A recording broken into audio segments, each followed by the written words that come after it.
하나님의 말씀을 경외하는 마음으로 자리에서 다 일어나셔서 한 목소리로 함께 봉독하도록 하겠습니다.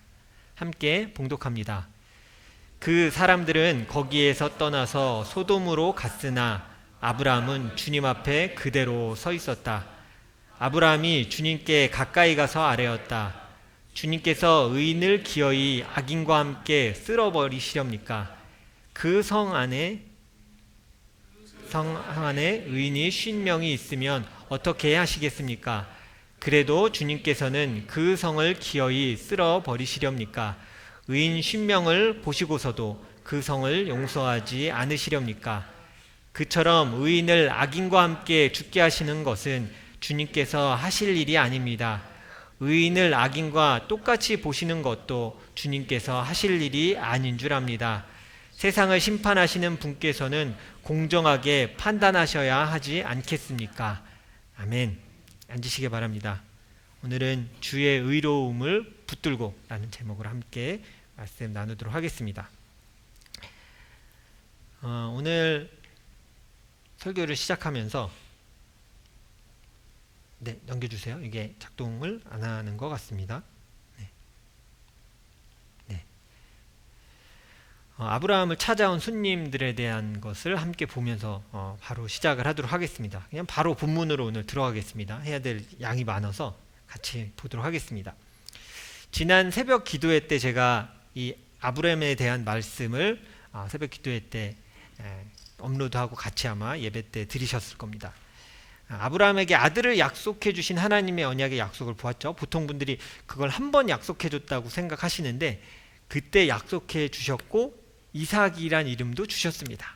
너를 통해 많은 자손이 있게 하겠다. 한두 번 얘기하신 게 아니에요. 우리가 말씀을 통해 봤고요. 또 오늘 우리가 보는 말씀을 통해 천사들을 보내셔서 또 한 번 확인해 주시는 사건이 오늘 우리가 읽는 바로 그 장면입니다. PPT로 한번 넘겨주시면 그래서 오늘 아브라함이 살고 있는 지역이 어딘지를 우리가 좀 알고 있어야 됩니다. 성경을 보면 맨 위에 보시면 보통 이제 헤브론 지역에 있는 마므레라는 지역으로 오늘 성경이 표현하고 있는데요. 이제 사해 서쪽에 있는 지역입니다. 보통 이제 헤브론 안에 다 들어있다고 얘기해요.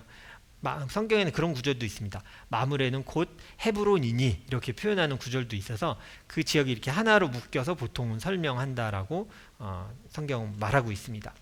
그래서 저 지역 안에서 아브라함이 살아가고 있었습니다. 근데 여러분 이스라엘 날씨가 덥잖아요. 지금 여기처럼 이렇게 추운 날씨가 아닙니다. 이번 한 주 되게 힘드셨죠. 사스카추안에 올해 첫 겨울을 나시는 분들에게 주님의 은총이 함께하기를 살아남을 수 있습니다. 여기 지금 몇 년째 살아남고 있잖아요. 조금 있으면 또 봄이 옵니다. 그래서 우리가 하나님의 은혜를 기대할 수 있는데요. 여기는 이스라엘은 뭐 밤엔 춥긴 하지만 비교할 수 없는 따뜻한 지역이기도 합니다. 그래서 낮에는 아주 덥습니다. 사막 기후이기 때문에 땡볕 아래 낮에 일하거나 하는 사람이 별로 없습니다. 보통 그늘에 들어가거나 쉬죠. 아브라함이 오늘 성경을 보면 마므레에 있는 상수리 나무 밑에서 쉬었다 이렇게 표현하고 있어요. 되게 궁금하잖아요. 상수리 나무가 어떻게 생겼는지 궁금하시죠? 이스라엘 지역에 있는 상수리 나무예요. 말 그대로 도토리 나무예요. 도토리 종류가 좀 다르고, 그러니까 품명을 정확히 따지자면 한 3가지 종류 나무로 보통 이렇게 번역을 상수리 나무라고 보통 했는데 오크예요. 우리가 오크 나무라고 하는 상수리 나무입니다. 그래서 크고요. 그늘이 있으니까 낮에 뜨거울 때 사람들이 저 밑에 이렇게 앉아 있단 말이야. 앉아서 뭐 동물들 풀 뜯으라고 그러고 이렇게 앉아서 구경하고 있는데 그날 나무 그늘 아래서 뜨거운 햇볕을 피하면서 쉬고 있을 때였습니다. 근데 멀리서 아브라함이 보기에 나그네들이 걸어오고 있었어요. 저 그늘 밑에 아브라함이 이렇게 바위에 앉아서 쉬고 있는 모습을 생각해 보세요. 멀리 보니까 사람의 형상이 우리를 향해 다가오고 있어요. 근데 지금처럼 이제 길이나 있고 차가 다니고 이게 아니잖아요. 보통은 누가 오면 나를 향해 오는 겁니다. 지나가는 사람이 아니고요. 목적이 있어서 오는 거예요. 그냥 지나가는 사람을 뭐 아브라함이 일로 오세요 막 호객행위 하듯이 들어오시면 맛있는 음식이 있습니다 이게 아니라 그냥 느낀 거야. 나를 향해 오고 있구나. 그래서 찾아가서 절을 하고 저희 집에 오셔서 좀 머무시지요. 굉장히 공손하게 어떤 주석은 그렇게 얘기해요. 굉장히 동양적인 겸손함을 가지고 표현했다. 맞아요. 동양적인 겸손함으로 표현을 해서 누추하지만 저희 집에 드시지요 이렇게 얘기를 한 거예요. 일반적으로 그 세 사람을 세 천사가 왔다라고 그렇게 이 본문을 해석합니다. 왜냐하면 그들은 아내의 사라의 이름도 이미 알고 있었어요. 사라는 어디에 있느냐 이렇게 물어요. 아브라함이 초대한 분 중에 이 세 명 중에 성경을 잘 보면 분명한 건 하나님의 말씀을 대언하는 조금 다른 한 분이 있었다는 건 분명해요. 세 명의 천사인 것 같은데 좀 특별하다. 하나님이 그를 통해 나타나신 건지 뭔지 명확히 우리가 알 수는 없지만 분명한 건 하나님의 말씀을 아브라함에게 대언하는 특별한 분이 그 안에 있음을 성경을 통해 우리가 볼 수 있어요. 왜냐하면 갑자기 말하는 성경의 주어가 바뀌는 걸 아마 보실 수 있을 거예요. 그 세 명이 얘기하는데 손님이라고 표현했거든요. 근데 갑자기 이렇게 얘기합니다. 그 세 명 중에 한 명이 얘기한 거예요. 같이 읽어보겠습니다. 시작. 그때에 주님께서 말씀하셨다. 다음 해 이맘때에 내가 반드시 너를 다시 찾아오겠다. 그때에 너의 아내 사라에게 아들이 있을 것이다. 사라는 아브라함이 등지고 서 있는 장막 어귀에서 이 말을 들었다. 영어 표현은 one of them 이렇게 표현하지만 원어적으로도 특별한 한 사람에 대해서 얘기하고 있어요. 주님께서 말씀하셨다라는 의미로 이야기하고 있습니다. 그러니까 아브라함도 처음에는 그냥 손님인 줄 알고 나한테 오나 그러고 반갑게 맞아들였는데 이분들이 범상치 않은 사람들이구나를 점점 깨닫기 시작해요. 왜냐하면 사라 이름도 알았는데 보지도 않고 어기에 숨어있는 사라가 지금 내가 아들을 주겠다고 한 말을 듣고 네 아내 사라가 웃고 있구나 이렇게 얘기해요. 흠칫한 거죠. 어떻게 알지? 사라가 나와서 저는 웃지 않았습니다 그렇게 얘기해요. 생각해 보세요. 사라가 웃었어요 듣고. 그리고 제가 새벽 기도회 때도 얘기했지만 아브라함도 하나님이 언약을 약속해 주실 때 헛웃음 치며 뭐라고 얘기했어요? 이스마엘에게나 복을 주시면 참 감사하겠습니다. 있는 아들 생길지도 모르겠는데 지금 있는 아들이한테도 복을 주시면 전 그것만으로도 감사합니다 라고 살짝 웃었어요. 그리고 사라도 또 그 말을 듣고 또 웃었습니다. 사라가 웃는 장면을 이렇게 얘기하죠. 자, 같이 읽어보겠습니다. 시작. 사라는 두려워서 거짓말을 하였다. 저는 웃지 않았습니다. 그러나 주님께서 말씀하셨다. 아니다. 너는 웃었다. 비웃었을까요? 아들 생긴다고 해서 좋아서 웃었을까요? 막 복잡한 마음이 있어요. 가끔 여러분에게 사람들이 그러잖아요. 저는 거의 드릴 일이 없긴 한데 목사님 너무 잘생기셨어요. 그러면 이래요? 웃죠? 근데 희한한 마음이 들죠. 정말 그럴 거야? 아니면 나를 놀리는 거야? 자, 옆에 있는 분들에게 인사하겠습니다. 여자분에게는 너무 아름다워요. 형제분에게는 너무 잘생겼어요. 자, 인사하겠습니다. 시작. 너무 잘생겼습니다.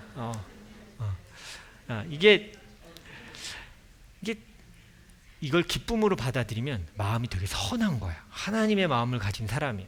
근데 이게 고지고대로 안 들리고 뭐야? 비아냥되는 거야? 싸우자는 거야? 뭐야? 뭐 이렇게 되면 이제 마음 삐뚤어진 거예요. 근데 사실은 웃었다는 걸 알고 있었어요. 근데 여러분 아들 주겠다 한 아들의 이름이 뭐예요?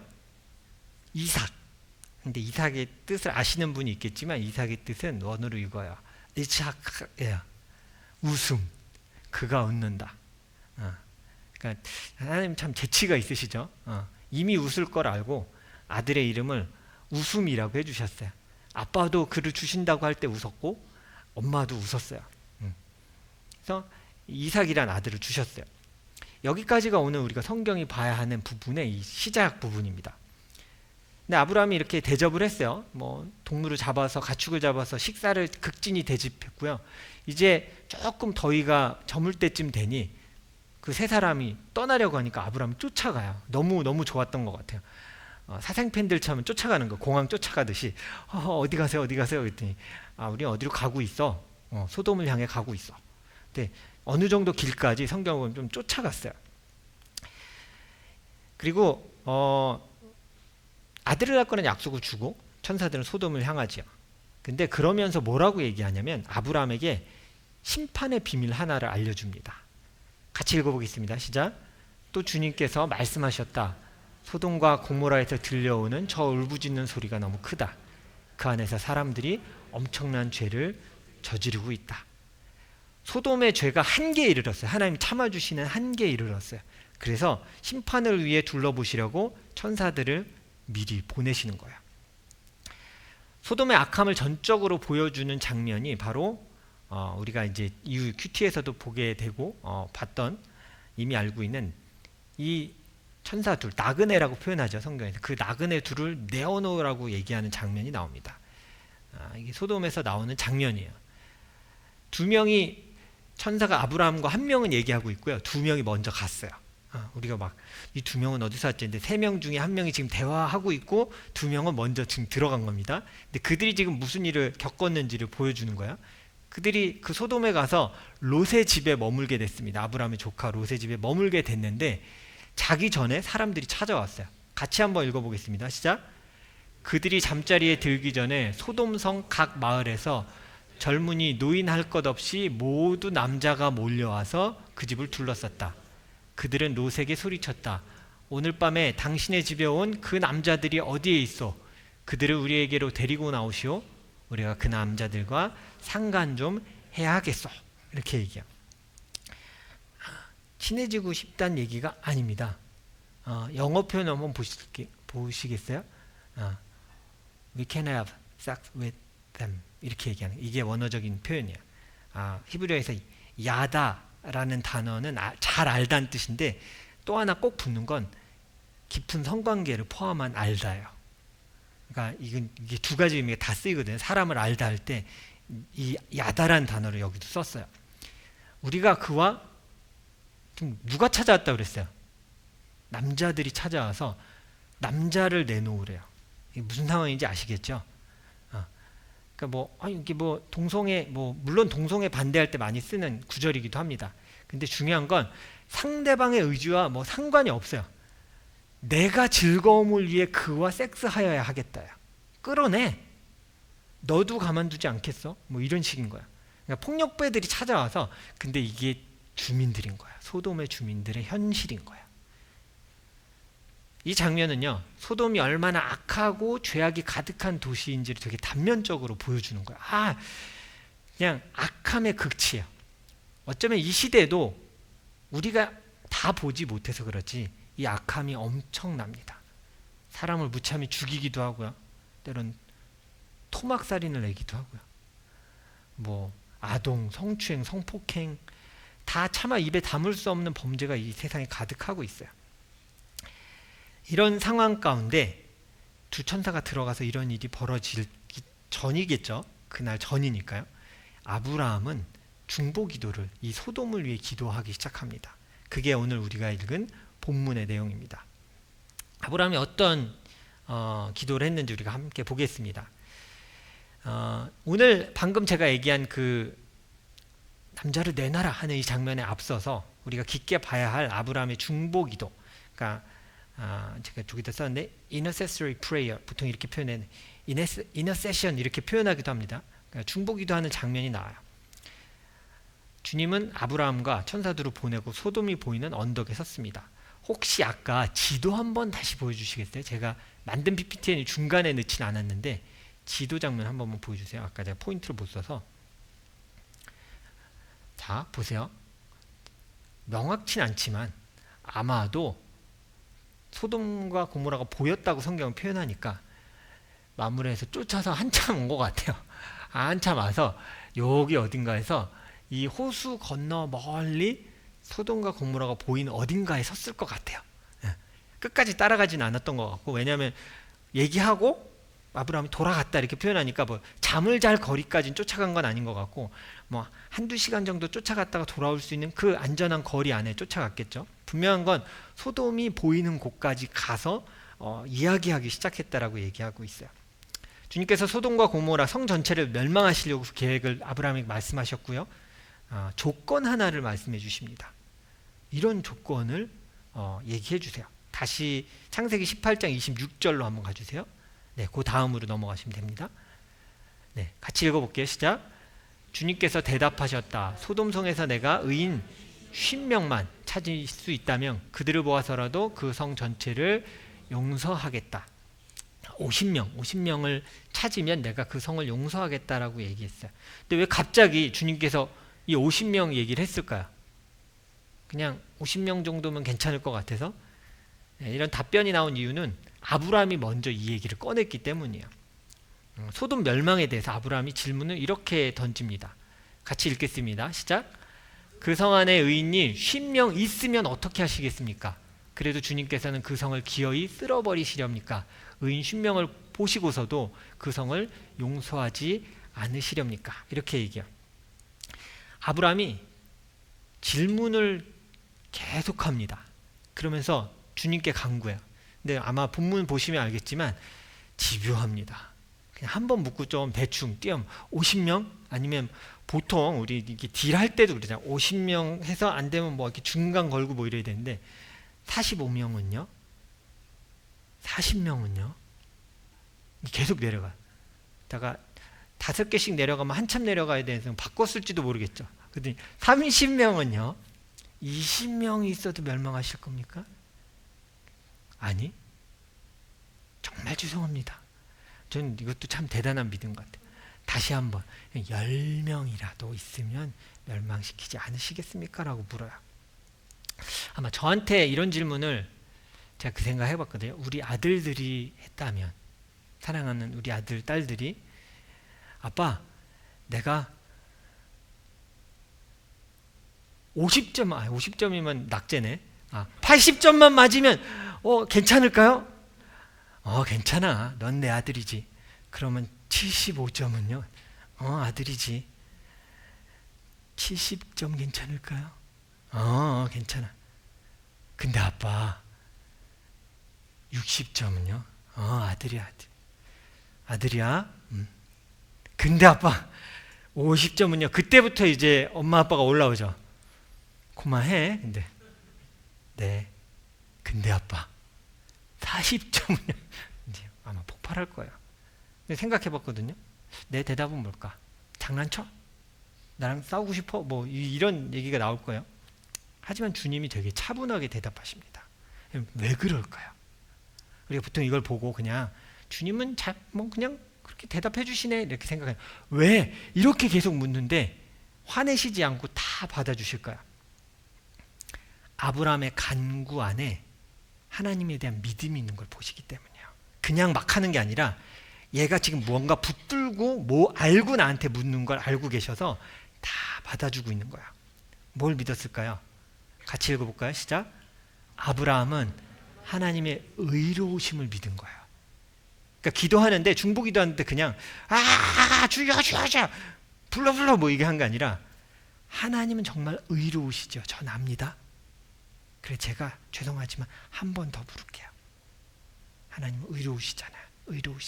그러니까 여러 번 부른 거 다시 얘기하면 뭐냐면 하나님은 의로우십니다. 하나님은 의로우십니다. 이걸 지금 계속 묻고 있는 거야. 우리가 가끔 하나님께 기도하는 걸 이렇게 생각합니다. 매일매일 기도 쫄라 많이 쫄르면 하나님 들어주실 거야. 죄송한데 전 그렇게 못 가르치겠어요. 성경에 그렇게 얘기를 안 해서 계속 쫄라. 하나님 들어줄 때까지 쫄라. 일부분은 맞아요. 간구하며 구해야 되는 거 맞아요. 근데 어떻게 기도하는지를 빼고 그냥 쫄라 이렇게 얘기하면 안 돼요. 쫄라도 중요한 게 빠져 있으면 안 돼요. 하나님께 기도하는 건 그냥 조르는 게 아닙니다. 주세요. 막 협박도 하잖아요. 안 주기만 해봐. 나 하나님 떠날 거야. 내가 헌금 하나 봐요. 나 교회에서 내가 목사님 들이받을 거야. 이제 이렇게만 하나님 해봐요. 막 이렇게 하면서 협박성 기도를 할 때도 있어요. 그러나 기도할 때 중요한 건 이거야. 같이 읽어볼까요? 우리는 가장 중요한 것을 붙들고 기도해야 돼요. 그게 뭐예요? 하나님의 성품에 근거해서 그것을 붙들고 기도하는 거야. 하나님은 가장 공의로우신 분이고 변하지 않는 분임을 붙들고 기도하는 거야. 아브라함이 그걸 붙들고 지금 요청하고 있는 걸 하나님 아시는 거야. 얘가 나에 대해서 알고 있구나. 내가 어떻게 행동할지 알고 간구하고 있으니까 화내지 않고 그 응답에 계속 대답해 주시는 거야. 50, 45, 50 이거 여러분 어떻게 생각해야 되냐면 계속 기도하는 거야. 귀찮게 할 만큼 기도하는 거야. 근데 뭐에 근거해서? 하나님은 의로우시잖아요. 하나님은 가장 선하시잖아요. 가장 좋은 걸 나에게 주시는 분이잖아요. 그래서 내가 또 간구합니다. 이거예요. 그래서 이것에 대해서 하나님이 화내시지 않고 그냥 들어주세요. 우리는 기도해야 할 때 명확히 알고 있어야 됩니다. 우리는 하나님의 공의와 인자하심을 붙들고 기도해야 돼요. 여러분 보통 사람에게 부탁할 때도 우리가 사람을 좀 가려서 부탁을 합니다. 이거 저 사람한테 부탁해도 될까? 야, 저 사람한테 아니야. 저 사람 여러분 가끔 자녀들이 그럴 때가 있어요. 부모가 이거 안 될 것 같아 하면서 확신이 없이 부모한테 부탁하는 거 경험해 보신 적 있으세요? 이거 안 들어줄 거 뻔히 아는 눈치야. 근데 그냥 한번 던져보는. 아빠, 그거 돼요? 근데 그거 되게 자존심 상해요. 어떨 땐 가슴이 아프기도 하고 좀 자존심이 상할 때가 있기도 해요. 제가 아직도 기억나는 가슴이 아팠던 사건이 하나 있어요. 저희 딸이 저에게 던졌던 질문이었어요. 한국 살 때 아마 걔가 유치원 한 7살 될 때가 같아요. 6살, 7살일 것 같아요. 꿈과 희망이 있는 롯데월드 아니고 에버랜드를 갔습니다. 네, 사파리를 구경하잖아요. 차를 딱 타고 싹 구경하고. 그럼 놀이공원 다 타고 나오면 거기 꼭 뭐가 있어요? 선물 코너가 있잖아요. 애들이 내리자마자 와라라락 3명이 뛰어갔어요. 뛰어가서 구경하는데 그냥 막 구경하는 줄 알았어요. 근데 막 눈이 막 길어갖고 그래서 덜컥 제가 겁이 났어요. 난 저거 사줄 돈은 없는데 티켓은 생겨서 왔는데 저거 사줄 것까지는 없는데 근데 막 하는데 제가 애들 옆에 천천히 갔죠. 빨리 가면 사달라고 할까봐 천천히 걸어갔단 말이에요. 천천히 옆에 갔는데 딸이 반짝거리는 눈으로 저를 보면서 한마디 했어요. 아빠 걱정하지 마세요. 사달라고 안 할게요. 근데 사주면 사줄 수 있는데 약간 빈정이 좀 상하는 거야. 고맙기도 한데 약간 마음이 좀 나를 아빠를 어떻게 받게 아빠의 한계를 짚더라고요. 아빠는 못 사줄 거야. 아빠 걱정하지 마세요. 그냥 아빠한테 사달라고는 안 할게요. 여러분 우리가 하나님한테 기도할 때 가끔 그래요. 간절히 기도한다고 하면서 그냥 안 들어주실 것 같은데 들어주실 마음이 있으면 한번 들어주세요. 하나님. 쫄르는 거예요. 그분의 의로움과 선하심을 전혀 기대하지 않고 몇 번 해볼 테니까 한번 들어주시든가요. 내가 안 해줄 줄 알았어. 내가 안 해줄 줄 알았어. 그런 말이 나왔다면 이미 하나님의 신실하심과 의로우심을 붙들고 기도한 게 아니야. 그냥 쫄른 거야. 내가 갖고 싶어서. 오늘 말씀 보세요. 아브라함이 저렇게 여러 번 기도했습니다. 문제. 아브라함의 기도를 들어주셨을까요? 10명만 찾으면 안 망한다고 했잖아요. 소돔과 고모라 어떻게 됐어요? 멸망했어요. 안 들어주셨다니까요. 간구했는데 안 들어주셨잖아요. 근데 아브라함은 거기에 대해서 언급하지 않아요. 왜냐하면 그게 하나님의 공의로움과 신실하심을 믿기 때문에 내가 간구했지만 하나님이 그렇게 하신다면 네 주님, 주님의 가장 선한 뜻이 그 안에 있으면 전 믿습니다 라고 얘기하는 거예요. 화내시지 않았던 이유는 아브라함의 마음을 알고 있기 때문이죠. 아브라함이 의인 10명이라는 강구에서 멈춥니다. 여러분이 아시겠지만 이걸 우리가 봐야 돼요. 아브라함이 주님께 쪼르는 것처럼 보이지만요. 이게 잘 보면 무슨 차이가 있냐면 하나님의 의로움과 인자심을 의지해서 간구하고 있는 거예요. 그래서 화를 내지 않으시는 거예요. 자, 아까 우리가 이걸 얘기했어요. 아브라함은 의인 10명이란 간구에서 멈췄어요. 계속 간구하려면 5명까지 가야 될 것 같잖아요. 근데 안 하고 여기서 그만둬요. 아브라함 알고 있었어요. 하나님의 의로우심이라면 저 정도까지 해주실 거야. 그러나 더 구하는 것은 내 몫이 아님을 알았던 거야. 하나님의 의로움을 침범하는 일인 걸 알았어요. 고만했어요. 왜냐하면 또 여러 가지 또 마음이 있기도 해요. 뭐냐면 하나님이 분명히 그 기도를 들으시고 듣지 않으신다면 그것이 하나님께 속해 있으면 그가 고백했기 때문이에요. 왜 그가 그렇게 기도할 수 있었냐면, 읽어볼까요? 하나님은 의로우시고 변하지 않기 때문이에요. 이게 성경에서 말하는 하나님의 공의와 하나님의 인자하심이에요. Unchanged, faithful. 이 두 개를 얘기하는 거예요. 이 성품에 의지해서 기도하고 있는 거예요. 이것이 우리가 기도할 때 붙들어야 할 믿음입니다. 우린 기도할 때 주여 주여 해주세요. 그걸 얘기하잖아요. 믿음으로 기도해라. 저 여러분에게 물을까요? 그러니까 뭘 믿고 기도하냐고요. 우리가 너무 오래 교회 생활하면요, 개념이 없이 그냥 단어를 쓸 때가 너무 많아요. 그러니까 믿고 기도하라니까요. 뭘 믿고 기도하냐고요. 따라해 볼게요. 하나님의 의로우심과 인자하심을 믿고 기도하라고요. 그분이 어떻게 하시던 그분은 선하시고 변치 않으시니까 가장 합당하게 이끄실 것을 믿습니다라는 기도를 하는 거예요. 내가 의지하는 그분이 내 기도를 들어주시는 하나님이 가장 의로우시기에 가장 선한 하나님의 방법으로 나를 이끄실 것을 믿는 거예요. 하나님은 변하지 않고 믿을 수 있는 나의 아버지 되심을 믿고 기도하십시오. 우리가 기도할 때 가끔 그러잖아요. 막 하나님 이렇게, 목사님 저한테 이렇게 이런 얘기를 하거든요. 이렇게 기도해도 되나요? 뭐 이런 것도 기도해도 돼요? 청년들은 저는 진짜 잘생긴 남편 얻고 싶습니다. 하나님 좀 도와주세요. 예쁜 여자친구 만나게 해주세요. 저는 넉넉한 돈이 많은 남자친구 만나서 살고 싶습니다. 가끔 물어요. 이렇게 기도하면 안 되죠, 목사님? 기도하세요. 하나님이 알아서 하실 거예요. 근데 그 기도를 우리가 판단하지 마시고요. 중요한 건 이거예요.